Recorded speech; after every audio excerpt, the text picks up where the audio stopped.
Good morning, students. In our last class, we have discussed the elements of weather, right? Now, from today, we are going to start with our next topic, that is weather forecasting, right? Weather forecasting का मतलब होता है weather predict करना कि आगे आने वाले समय में वेदर कैसा रहने वाला है। जब उसका प्रिडिक्शन किया जाता है तो उसको हम क्या बोलते हैं, weather forecasting. Okay, so prediction of future weather conditions in advance is called weather forecasting. अगर एडवांस में किसी जगह के वेदर के बारे में प्रिडिक्शन लगाया जाता है, अनुमान लगाया जाता है, तो उसको हम क्या बोलते हैं, वेदर forecasting, right?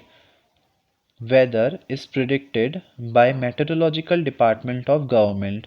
और वेदर को प्रिडिक्शन कौन करता है, गवर्नमेंट का मेट्रोलॉजिकल डिपार्टमेंट, ठीक है। उस गवर्नमेंट का एक फिक्स डिपार्टमेंट है जो कि वेदर के बारे में फोरकास्टिंग करता है on the basis of rainfall, wind speed, humidity and sunshine. और ये फोरकास्टिंग किस किस बेसिस पर की जाती है, जो अभी हमने एलिमेंट्स पढ़े वेदर के, उन सभी के बेसिस पर ये फोरकास्टिंग जो है वो की जाती है ना। In our last class we have discussed all the elements of the weather, that is the rainfall, wind, speed, humidity and sunshine. The sun is a primary source of energy which causes change in weather conditions. Energy absorbed and reflected by the earth's surface, ocean and atmosphere plays a significant role in determining the weather of any place. आपको पता है कि जो सन है that is the main source of energy, right. हमारी अर्थ पर जितनी भी हीट एनर्जी है और जितनी भी लाइट एनर्जी है वो किसके कारण है, सन के कारण। सो जो सन होता है, सन का एक बहुत इम्पॉर्टेंट रोल होता है सीजन्स को और वेदर्स को चेंज करने में, right. So the energy absorbed and reflected by the earth's surface, ocean and atmosphere plays a significant role in determining the weather of any place. सन से आने वाली जो लाइट होती है और जो हीट होती है उसको ओशंस और अर्थ सरफेस और एटमॉस्फेयर कितना ज़्यादा रिफ्लेक्ट या एब्जॉर्ब करता है, उस पर हमारी जो वेदर कंडीशंस हैं वो डिपेंड करती हैं। अगर ज़्यादा हीट एब्जॉर्ब करेगा तो जो टेम्परेचर है वो ज़्यादा रहेगा, मतलब गर्मी रहेगी वेदर में, है ना, हॉटनेस रहेगी। और अगर कम एब्जॉर्ब करता है, ज़्यादा रिफ्लेक्ट करता है, तो जो वेदर है वो कोल्ड रहेगा, राइट। तो इसका मतलब इन सब चीज़ों को डिटरमाइन करके हम वेदर की फोरकास्टिंग कर सकते हैं कि वेदर गर्म रहने वाला है, ठंडा रहने वाला है या बारिश होने वाली है। और ये काम कौन करता है, गवर्नमेंट का मेट्रोलॉजिकल डिपार्टमेंट। नाउ अब एक वेदर रिपोर्ट, मेट्रोलॉजिकल डिपार्टमेंट ने क्या किया, फोरकास्टिंग तो कर दी। अब उस फोरकास्टिंग के बेसिस पर एक रिपोर्ट तैयार होती है जिसको हम क्या बोलते हैं, वेदर रिपोर्ट। न्यू दिल्ली, जो कि इंडिया की कैपिटल है, आप you must be familiar with it.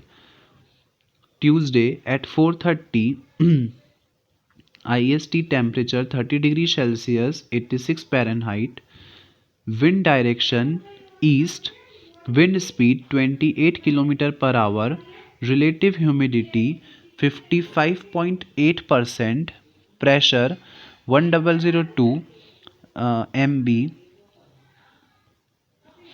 visibility 5 km. A weather report gives us information about the temperature, humidity, rainfall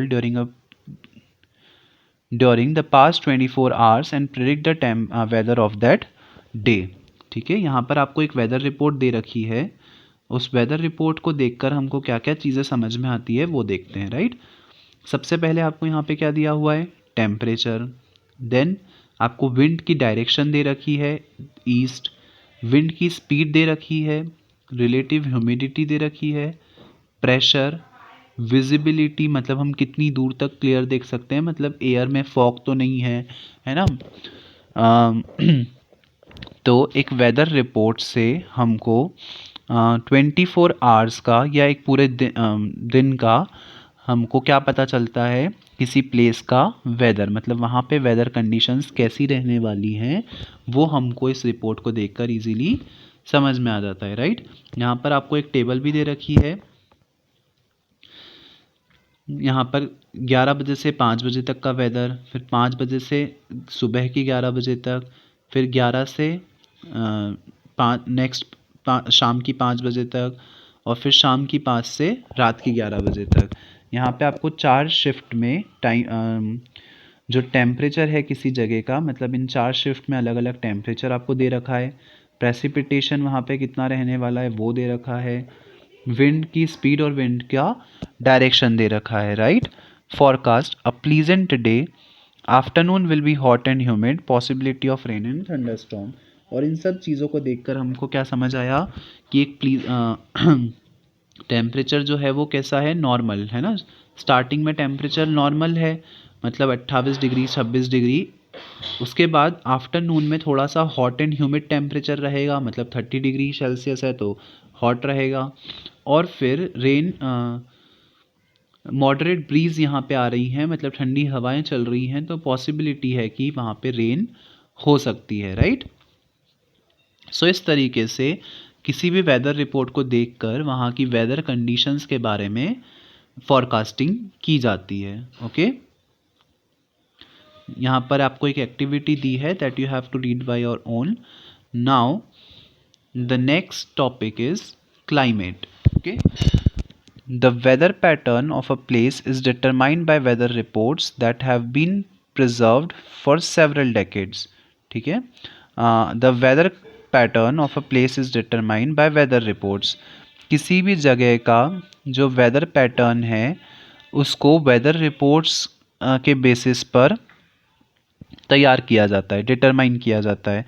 और हर जगह का जो वेदर पैटर्न है वो प्रिजर्व्ड है बहुत कई दशकों से।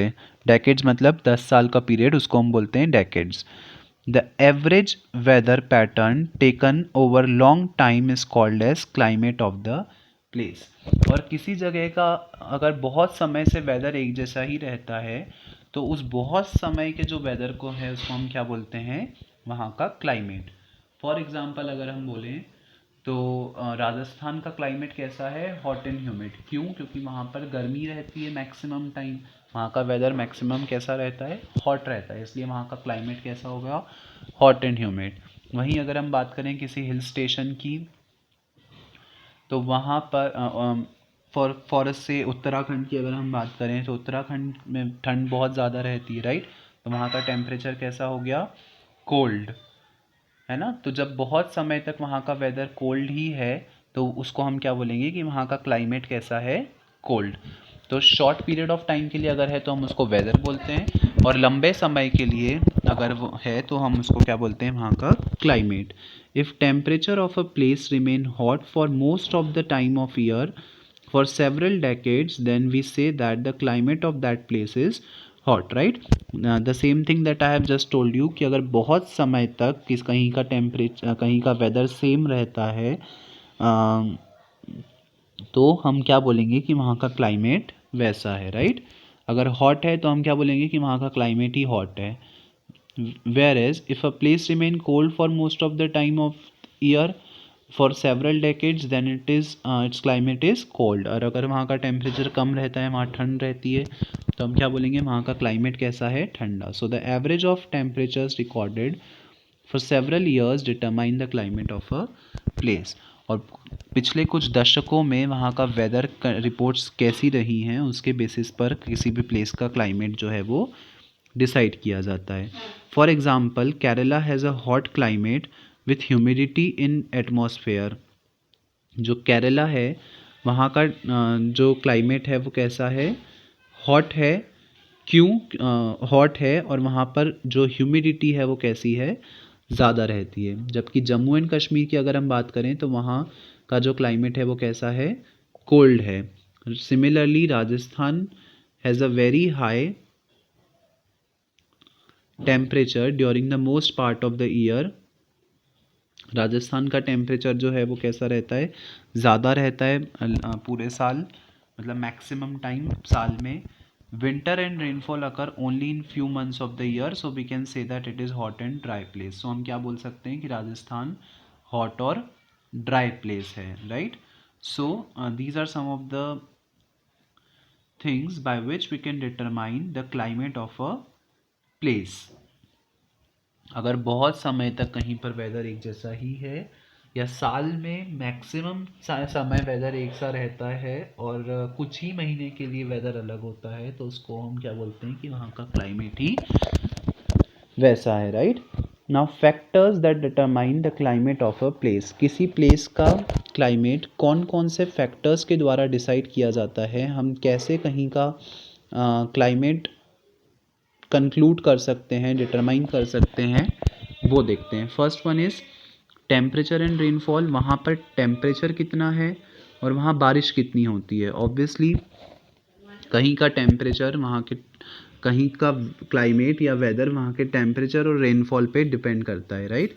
These are the two most important factors that affect the climate of a place. किसी भी प्लेस का जो क्लाइमेट है उसको ये दो मोस्ट इम्पॉर्टेंट फैक्टर्स हैं जो कि उसको अफेक्ट करते हैं. And what are those factors? That are the temperature and the rainfall. Now the next is latitude. Amount of solar energy received at different places on earth is not same due to unequal distance from equator, right? वो places जो कि equator के पास में हैं वो ज़्यादा गर्म रहती हैं, वहाँ पर temperature ज़्यादा रहता है as compared to वो places जो कि equator से दूर हैं, राइट? तो किस जगह का लैटिट्यूड कितना है, मतलब इक्वेटर के कंपैरिजन में उस प्लेस की क्या पोजीशन है, उस पर भी क्या डिपेंड करता है वहाँ का climate, right? Next is humidity. It depends on the amount of moisture in the air. Also जो ह्यूमिडिटी है वो भी अफेक्ट करती है किसी प्लेस के क्लाइमेट को. Height above the sea level. कोई प्लेस सी लेवल से कितनी ज़्यादा हाइट पर है उस पर भी डिपेंड करता है कि वहाँ का टेम्परेचर या वहाँ का क्लाइमेट कैसा रहने वाला है, right? Greater the height of greater the height from the sea level the cooler it becomes. कोई प्लेस जितनी ज़्यादा ग्रेटर हाइट पर होगी सी लेवल से उतनी ज़्यादा वो क्या हो जाएगी, कूल हो जाएगी. That is why hill stations always have cool climate. और इसीलिए जो हिल स्टेशंस होते हैं उनका क्लाइमेट जो रहता है वो कैसा रहता है, कूल. मतलब कोई प्लेस सी लेवल से जितनी ज़्यादा हाइट पर होगी वहाँ का जो टेम्परेचर है उतना ज़्यादा उतना लो रहेगा, राइट?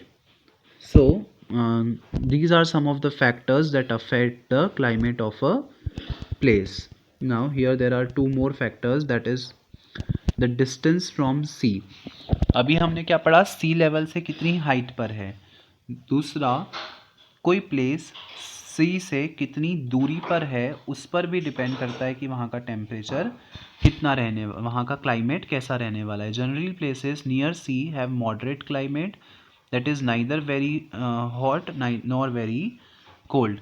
कोई प्लेस सी से कितनी ज़्यादा दूर या कितनी पास में है उस पर भी उसका क्लाइमेट डिपेंड करता है. जो प्लेसेस सी के पास होती हैं जनरली वहाँ का क्लाइमेट कैसा रहता है, मॉडरेट. मतलब ना तो ज़्यादा कोल्ड ना ज़्यादा hot, right? Now the next one is wind. Climate depends on whether wind are hot और कोल्ड, ह्यूमिड और dry.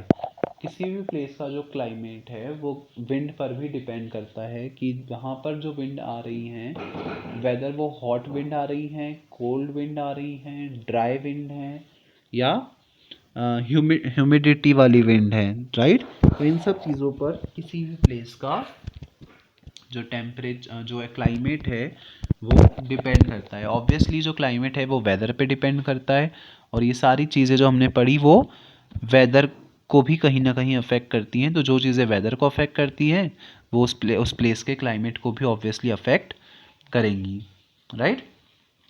Now the next topic is adaptation in animals. In the beginning of this chapter we have discussed कि जो animals होते हैं और जो plants होते हैं वो अपनी सराउंडिंग्स के अकॉर्डिंग अपने आप में चेंजेस कर लेते हैं ना। किसी प्लेस पर अगर आपको जीवित रहना है, सरवाइव करना है, तो आपको प्लेस के अकॉर्डिंग अपने आप को ढालना पड़ेगा। और the same thing animals will also do. Animals जिस प्लेस पर रहते हैं वो उसके अकॉर्डिंग अपने आप को एडाप्ट कर लेते हैं, अपने आप को चेंज कर लेते हैं, right. Climate has a significant influence on living organisms. Climate का एक बहुत इम्पॉर्टेंट इन्फ्लुएंस होता है लिविंग ऑर्गेनिजम्स पे, राइट। मतलब कहीं का क्लाइमेट, जिस जगह पे आप रह रहे हो, जिस जगह पे एनिमल्स रह रहे हैं, वहाँ के क्लाइमेट का बहुत गहरा इन्फ्लुएंस होता है लिविंग ऑर्गेनिजम्स पे। Different animals are adapted to live in a specific region. The features or characteristics of an organism which enable it to survive and breed in its habitat are a result of the process of evolution. और कैसे और जो animals और plants हैं वो अपने आप को अपने हैबिटेट के अकॉर्डिंग ढाल लेते हैं, अपने आप को अपने उसके चेंज कर लेते हैं, इसी को हम क्या बोलते हैं, एडाप्टेशन। और वो कैरेक्टरिस्टिक फीचर्स, वो फीचर्स और वो कैरेक्टरिस्टिक्स ऑफ किसी ऑर्गेनिज्म की जो आपको एबल करती हैं, जो आपको एबल करती हैं सरवाइव करने के लिए किसी प्लेस पर, वो आप में कहाँ से इवॉल्व हुई हैं, इवोल्यूशन के कारण, राइट। इवोल्यूशन का मतलब समय के साथ साथ जब हमारी बॉडी में ऑटोमेटिकली कुछ चेंजेस हो जाते हैं, राइट। आपको पता है कि पहले जो प्रिमिटिव मैन थे वो 4 पैरों पर चलते थे, लेकिन धीरे धीरे उनमें क्या हुआ, इवोल्यूशन हुआ और हमने 2 पैरों पर चलना सीख लिया, राइट। तो इसलिए समय के साथ साथ जो हमारी बॉडी में चेंजेस आते हैं, हमारी कम्युनिटी में, हमारी स्पीशीज़ में जो चेंजेस आते हैं उसको क्या बोलते हैं, इवोल्यूशन। अब हम बहुत सारे एनिमल्स के बारे में पढ़ने वाले हैं जो अपने एटमॉस्फेयर के अकॉर्डिंग, अपने क्लाइमेट के अकॉर्डिंग, अपनी सराउंडिंग के क्लाइमेट के अकॉर्डिंग अपने आप में एडाप्टेशन लाते हैं, अपने आप में वेरिएशंस लाते हैं, राइट। सबसे पहले है the polar region. Polar region मतलब ऐसे रीजन जो अर्थ के पोल्स के पास में है, मतलब नॉर्थ पोल और साउथ पोल के जो पास में सिचुएटेड हैं, ऐसे रीजन्स को क्या बोला जाता है, polar regions. As the name suggests, the polar regions are situated near the poles, right? ऐसे regions जो कि poles पर situated हैं उनको हम क्या बोलते हैं, polar regions। पहला मतलब नॉर्थ पोल और साउथ पोल पर जो places हैं वहाँ उसको हम क्या बोलते हैं, polar regions।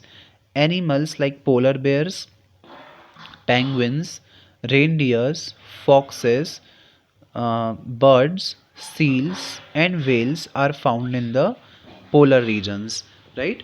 पोलर रीजन में ये सारे एनिमल्स जो हमको यहाँ पे दे रखे हैं वो सारे एनिमल्स यहाँ पर मिलते हैं। The temperature is below freezing point. आपको पता है जो वाटर का फ्रीजिंग पॉइंट होता है दैट इज़ 0 डिग्री सेल्सियस, और यहाँ का जो टेम्परेचर है, पोलर रीजन्स का जो टेम्परेचर है वो फ्रीजिंग पॉइंट से भी कम है, right. And it can be as low as -37 degree Celsius.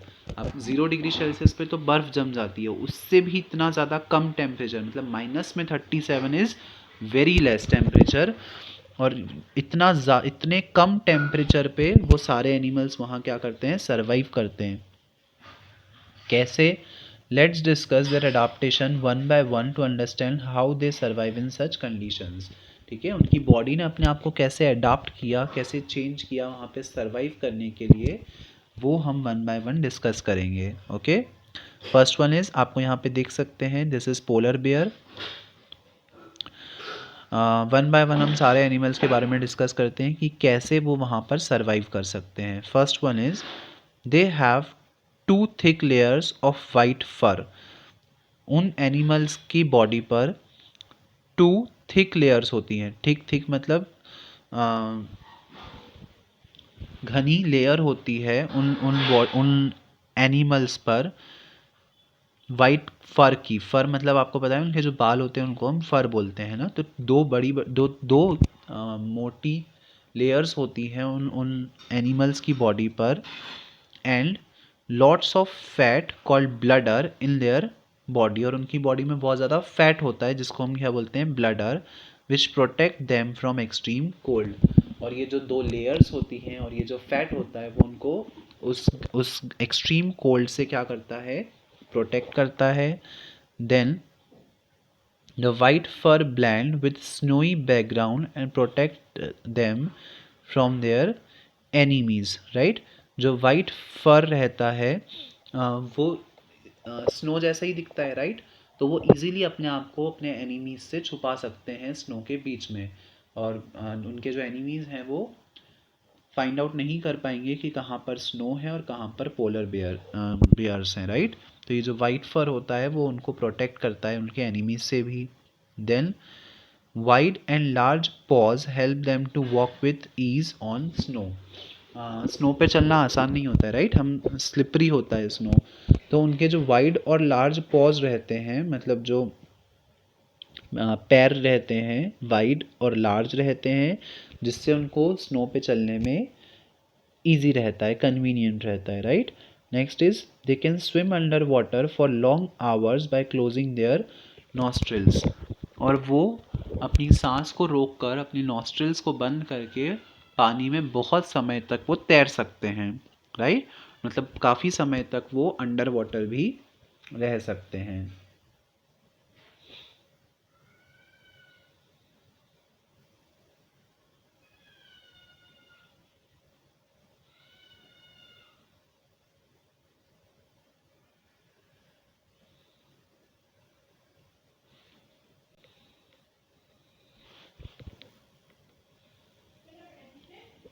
Now, their strong sense of smell help them to catch their prey, और उनका जो सेंस ऑफ स्मेल होता है वो बहुत स्ट्रॉन्ग होता है, मतलब वो बहुत दूर से भी किसी चीज़ को इजीली स्मेल कर सकते हैं, और जिससे उनको अपने प्रे को ढूंढने में आसानी रहती है। प्रे मतलब शिकार, है ना? वो शिकार ढूंढने में उनको क्या रहती है, बहुत आसानी रहती है। Then female polar bears dig dens in snow when they hibernate to give birth to their babies. Hibernation is the process of remaining in action during the winter to avoid extreme cold conditions. It is a long winter sleep to escape the extreme cold. जो female polar bears रहती हैं वो जब हिबरनेट करने वाली होती है, मतलब जब वो अपने बेबी को बर्थ करने वाली देने वाली होती हैं, उस समय वो डेन्स बनाकर, डेन मतलब गुफा बनाकर वो उसके अंदर रहती हैं, ठीक है? तो जब वो गुफा बनाकर उसके अंदर रहती हैं तो वो जो गुफा है उसमें वो अपने आप को प्रोटेक्ट करती है from the extreme cold weather outside, right? So this is the way by which they can protect themselves from the extreme cold temperature there, right? Now the next one is penguins. Penguins भी आपको पता है polar region में पाए जाते हैं। अब penguins कैसे अपने आप को प्रोटेक्ट करते हैं, कैसे वो वहाँ पर रहते हैं, that we will see now. Penguins also have white fur that blend with the white background of snow.